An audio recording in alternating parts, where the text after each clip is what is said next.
ನಾನು ಓದುತ್ತಿರುವ ತರಗತಿ 8ನೇ ತರಗತಿ. ನಮ್ಮ ಶಾಲೆ ಹೆಸರು UGSPS ಮೂಗನ್ನೂರು ಸ್ಕೂಲ್.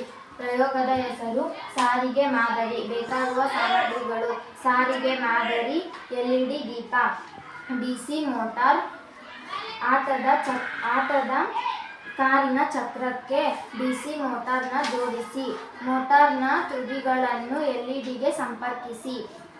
ವಾಹನ ಚಲಿಸುವಾಗ ಚಕ್ರ ತಿರುಗಿದಂತೆ ಮೋಟಾರಿನ ಶಾಫ್ಟ್ ತಿರುಗಿ ವಿದ್ಯುತ್ ಉತ್ಪಾದಿಸಿ LED ಬೆಳಗುತ್ತದೆ.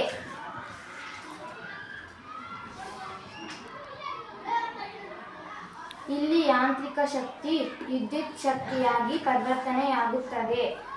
ಈ ತತ್ವವನ್ನು ಜನರೇಟರ್ಗಳಲ್ಲಿ ಬಳಸುತ್ತೇವೆ. ಇದು